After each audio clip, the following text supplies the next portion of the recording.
It's not a game. So the song we doing now, homies, roll. Let's do this. Rolling. We roll. East side, roll with us. West side, roll with us. We rolling. East side, roll with us.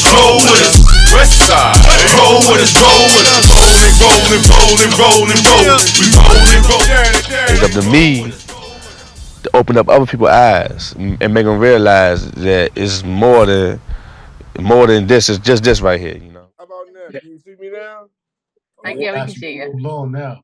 I got y'all via. I know I'm moving around with this podcast. LG, what's that H stand for? So this is my company, the Quick Hitters Experience, and so this is my logo, the QH. Quick hitters. Quick Hitters. Quick hitters. It's a hip-hop themed educational program that I'm doing inside of the schools. So I love it. Yeah, so it's something that we really are working on. Just finishing up the website, so the website is up now, and just doing some little tweaks and stuff on it, trying to fix that up. But yeah, we've been moving along with it. It's been going very well, and I'm excited to introduce it to people a little bit more this coming year. That is really cool. What inspired you to do that? So when I was young, my father, obviously, you know the story, you've been around, my father is an MC. And so he introduced us to, this particular style of hip hop, which of course there are 5 components of hip hop: DJ and MC and B-boy and graffiti and knowledge. And the MC piece is one that, of course, we've been doing ever since my father introduced it to us as young men. And it helped out a lot. It helped out, I think, for me, it was therapy. It was very helpful in terms of being able to write what I felt, express what was going on inside of me, and then share it with people and get some criticism or maybe none, but it was just a good outlet. And so I thought in 2015, when I entered this program called the Spira after school program in the Bronx at Pelham Gardens Middle School, they allowed me to try it out with the students there in after school, and it was successful. Yeah, it's been a journey. We've just recently talked to the Department of Education, because I still work for the Department of Education. I actually work in the special education department in the Bronx. Okay. In the Bronx Central Office. Right. So we are thinking all the time about how we can implement different ways of using hip hop with different groupings of students, because again, the challenge right now is trying to get students to be interested in education. The digital world is so amazing and so attractive. It's really tough to keep them engaged, and teachers are having a tough time trying to do it. So that's one of the things that we think our program does well. That we're able to bring in technology as well and interact with students and get their voices out. So by giving them the digital tools to record and capture the voices, that gives them both the digital, and then it gives their voices and keeps them engaged, right? Of course. Okay. It's bringing in 2 things that are very valuable, I think, to them. One, of course, is themselves and what they're going through, which is extremely important. As a parent, sometimes communicating with my own kids, I recognize that they have their own lives. And as much as I want to kind of jump in on them and guide them, they're going in their own directions. And so I take that into the classroom, and we built that into the program to really say, we want you to be authentically yourself as much as possible, because we understand that, in terms of mental health, that's one of the things that is difficult for young people, is to actually express who they really are in terms of the group and in terms of their spaces. When you started this, I mean, how I would imagine the kids would be in what age range, and I imagine they'd be really responsive, and it's probably better to get them earlier versus later, or maybe anytime. You can do it anytime. That's the power of music. I'm sure you all know. The power of music is that you can do something simple with a kindergarten group, right? A group of 5-year-olds, and just, you know, maybe have your hands and go dance, dance, dance, dance, dance, dance, dance, dance, dance, dance, dance, dance, and stop. And the kids can say something, and then they dance, dance, dance. And it's easy to get them in, and the repetition is helpful, right? It's helpful in bringing a message to them. But then going up a little further and working with the middle school kids or elementary school students, of course, there has to be more visual and has to be more hands-on. A lot more of doing things that, you know, you're scaffolding and kind of giving them that structure and then letting them go and seeing what they can do.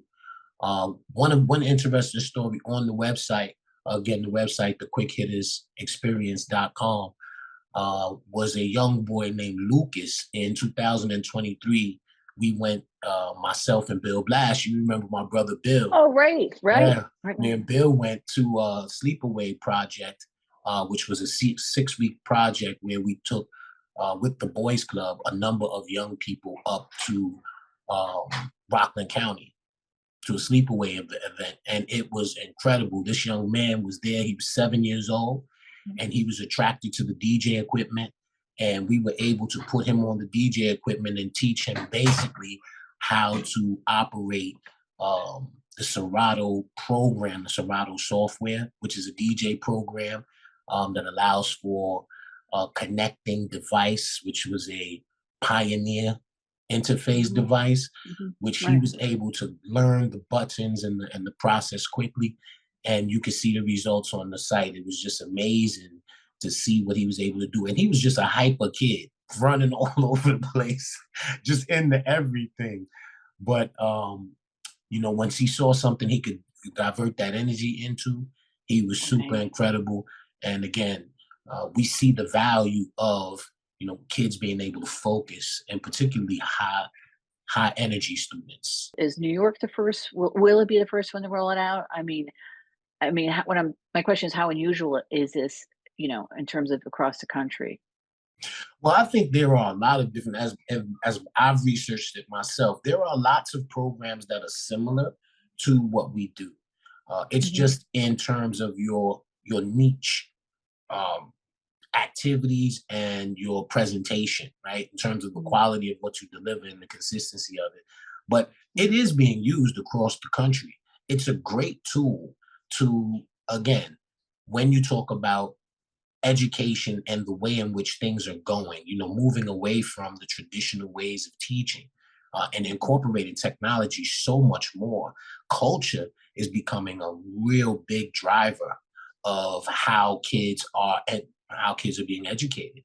And so we think that adding ourselves into the space is a helpful process because, again, we have been MCs, we have been in the hip hop music industry, but we've also been in education for a long time. Myself, my brother, my father, you know, over 30 years.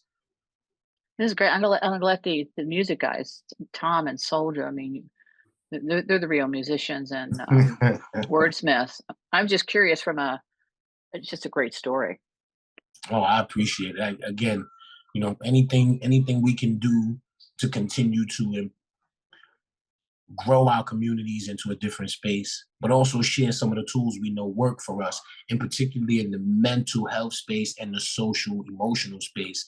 Because again, hip hop is one of those things that is releases a lot of the stresses and pressures that comes from our communities. Obviously, that's one of the reasons it's so well received around the world, is because it's a natural thing coming from inside of individuals who really have tapped into something that's personal and sharing it with those who I think also feel the same.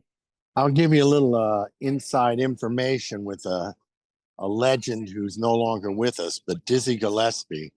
I worked on one of his albums, their early 2000s-ish. And I heard him speak about hip hop at one point, and he goes, "It's bebop."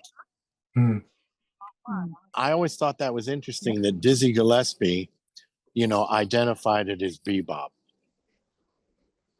I think that there, of course, as you know, music is connected. And I think hip hop has borrowed from every genre out there.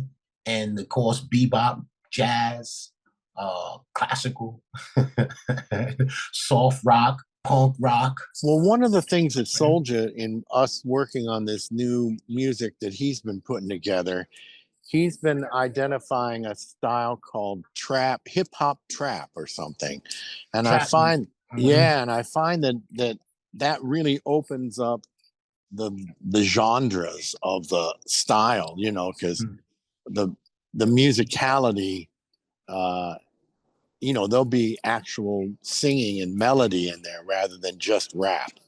And I've found that that's very interesting what Soulja's been doing. So I've been putting on some of my things when I'm working on. I put hip hop trap and see what comes up, and it you know, it really opens it up. I don't know what trap is exactly. Where did that come from? Mean? Soulja, what does that mean? Trap is like where everybody hustle at, you know, it's like you know, like trap is like trap house music.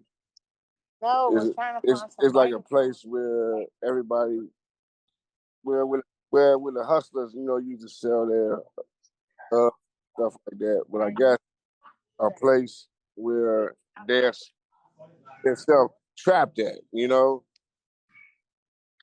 Is it like when I first met you all and, you know, beside hanging out at Peace Place and in the park, you were all, it was actually gorgeous, this very methodical and wonderful music and the coming together and the intersections of people just contributing to this music, something like that? Well, let me jump in a little bit with you too, Have. Okay. The trap is another name for the drug spot. Yeah. Oh, okay. So that's that's the correlation between the word trap and this particular part of the culture, which is the drug house. We were called in the culture, we call it the trap. Yo, you go into the trap. They were in the trap. Yo, they hustling in the trap. So that's really what it is. Just another word for drug house. Got it. TRAP. TRAP. Mm-hmm. Got it. I didn't know that. Thank you. Sorry, Soulja. Sorry. No, it's okay. It's okay. You right. You hit the nail on the head right there. Mm-hmm. And in the trap house, when they're hustling, the drug house, so you're capturing, in a sense, that essence of their stories of what is going on there in a way, their voices. Am I getting this right? Which normally we don't get to hear. Yeah, you know, it's a different style of rap, I say, you know. It's well, you think it's a different type of rap, you know? Well, I'm finding from me when I've listened to you is that there's just more, it's a wider variety of styles that comes up when you put that trap on your AI music generation. There I think is interesting. I'm sorry, Soulja, go ahead, my fault.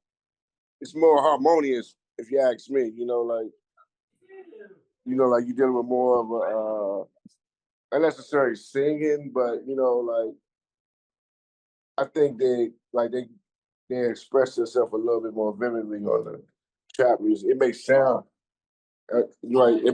like it's coming from a place of iniquity, you know, like people when they sell their drugs.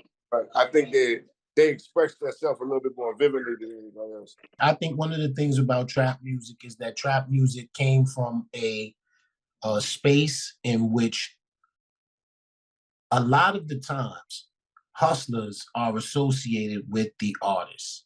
And that I think has been true in all genres of music to an extent, right? Mm-hmm. I remember with Frank Sinatra and Rat Pack, you know, they were associated with the mob, right? Mm-hmm. You know, when you think about what was going on with, you know, some of the earlier blues artists like Muddy Waters, which we saw in Cadillac Records, right? You know, they were associated with the Jewish mob, right? That was running the music industry at that time. So I think that trap is also associated with hustlers out of our communities who also see a better way, not only, you know, in terms of those other areas, You know, people wanted to invest their money and legalize their money and try to see if they could get out of the situations they were in so they could move their families into a different space. And I think that also was permeating inside of environments where people were hustling. And the music is just natural. You got friends around who are rhyming, saying rhymes. They may add your name into it, talk a little bit about what you're doing, your block, and now all of a sudden it's something that's more personal. And it's like, well, you know what? I'll give you a few dollars to go to the studio. Man, I might build a little studio for you, whatever the case may be. And so the trap house kind of became a place where you might record while hustling was going on. Right? And all of a sudden now you have this idea, we rhyming in the trap. So now you have trap music. Right. But it really was already happening. We all were friends. I know when I was younger, we was in the same place. We just didn't call it the trap. You know what I'm saying? We didn't call it the trap, but we were doing something similar. And I think that the younger generation just added that particular term to the music. So, it has its own flair, has its own kind of feeling in terms of music, but it comes out of, the same place that all hip hop comes out of. And that's camaraderie, language, shared interests. And it has become something extremely popular. Do you think it's across ethnicities, from the Black community to other communities to the Latino community? Is this across, communities, or is it, emerging mostly from, or it has been mostly from the Black community? Oh no, I think it's like a way of expressing yourself. Like it's like a voice for the streets. And when somebody then have a way to express their opinion, they put it into music, or that's how I look at it as. It's a way of voicing expressing yourself. Remember that song, "Express Yourself"? Express yourself. Yourself. Do it good. But yeah, I think it's another way of expressing yourself.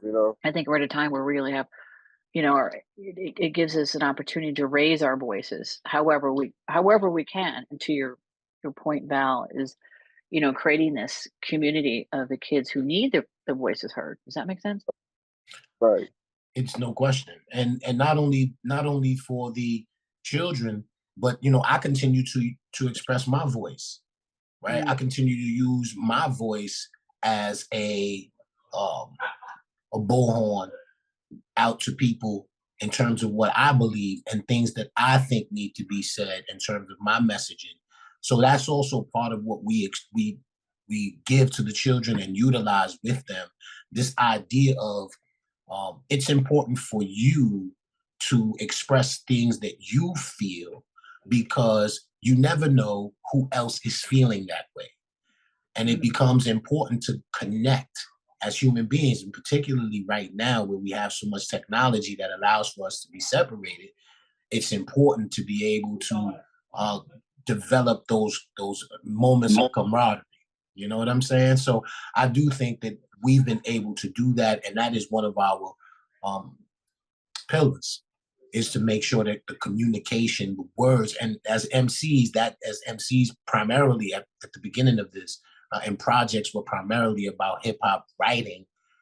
It was a very important thing in terms of being able to communicate how we feel, and also share that with each other without criticism in a non-judgmental zone. Yeah, right. I even cut your Kathy. Is one of y'all can send the link on rolling. And I got a question for Mr. Cavell. Like how many of the students' lives does the music actually change? I'm gonna go get some. Like does it really play a big part in their lives? Did it make any major impact in their lives? Of any of the students that you work with lately? It has. The there are multiple of my students who continue to perform and are artists in this next iteration of themselves. You know, they were in middle school at the time, and now, you know, a lot of them are again out of high school and are continuing to do music. They're really investing in it. One I can speak of is this young man named Unique. Unique came to me in the 8th grade, but I had known him since he was in the 6th grade. And I had no idea at all that this young man was interested in rhyming. I mean, he would come to the class with a couple of the other kids and maybe sit in, but never at any point did he engage in any activities over 3 years. It was only in the last year, maybe about 6 months into the school year, he showed up at a class.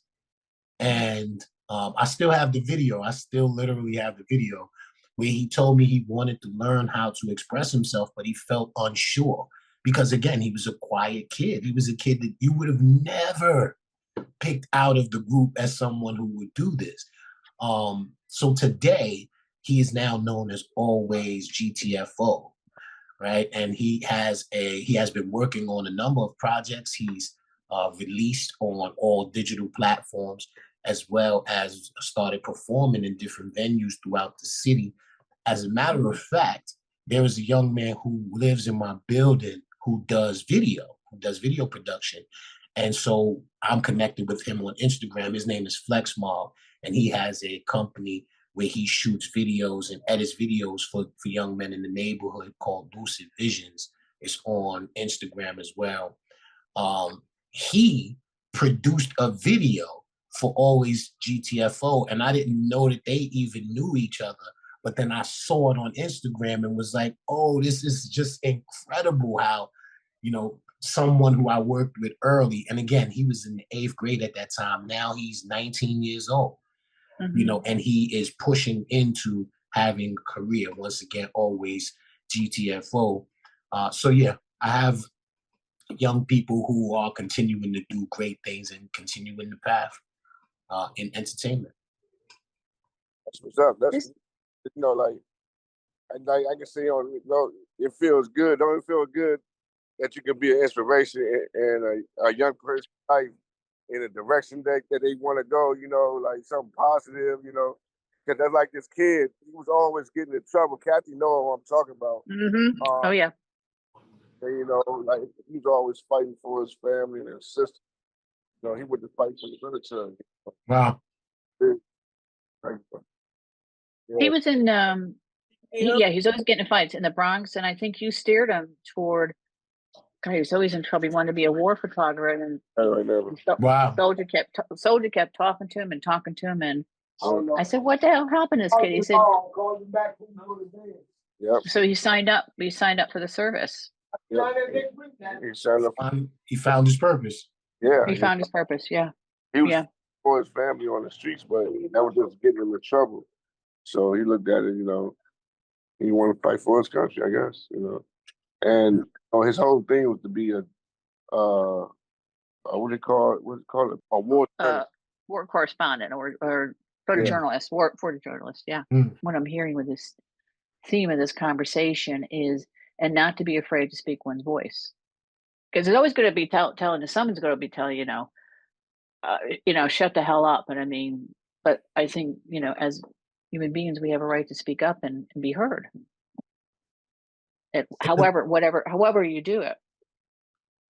In the culture, in the hip hop culture, in the Black culture, what we tend to do is use this outlet, use this funnel to give a message from our community.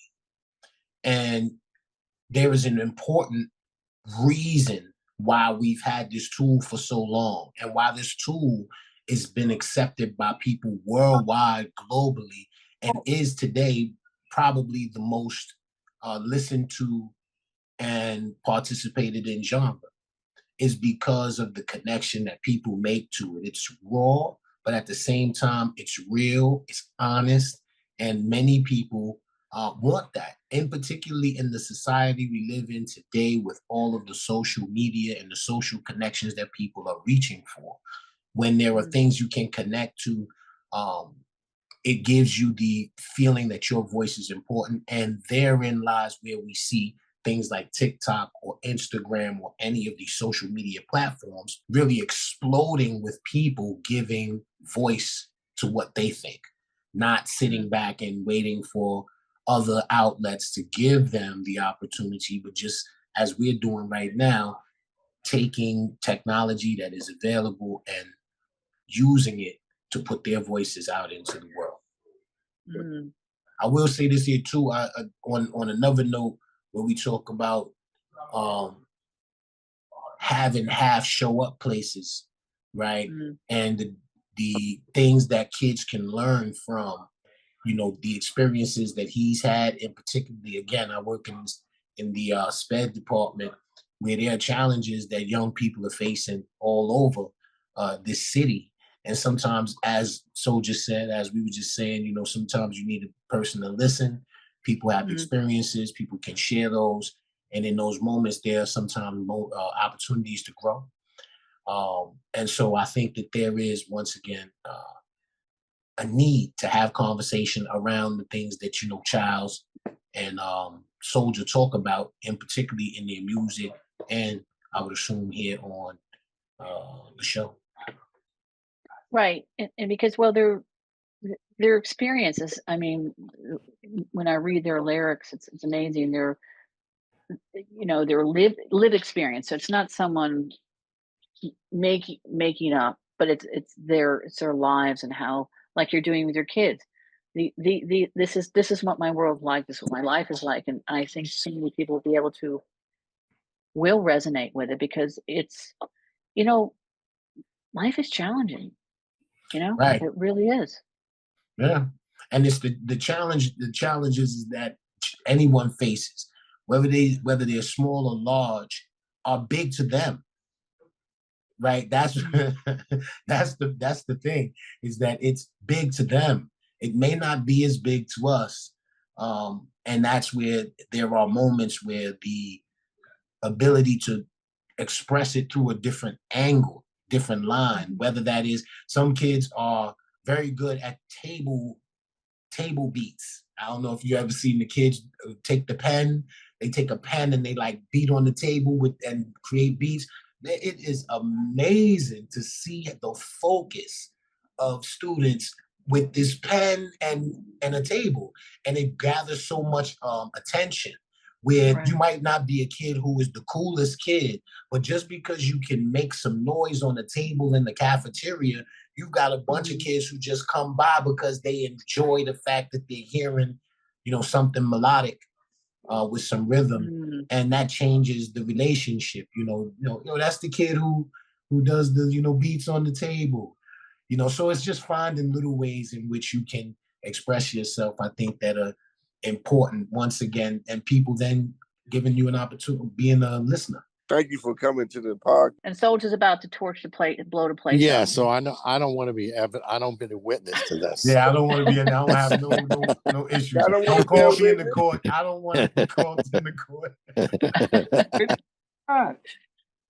This is great. I mean, I'm sorry we missed Child, because he's. Yeah, I gotta. Well, we'll do this again. We'll do it again. You'll visit us again. Of course. I mean, I'm always a call away. It's not even an issue. Yeah. No, but I appreciate all the knowledge you brought to this, because Soldier has really nothing to offer. Well, that's the great part is he has us to offer. He has us to offer. So you know, we always gonna show up. Hey, look, I got to tell you that if I'm just half the man, is you already know.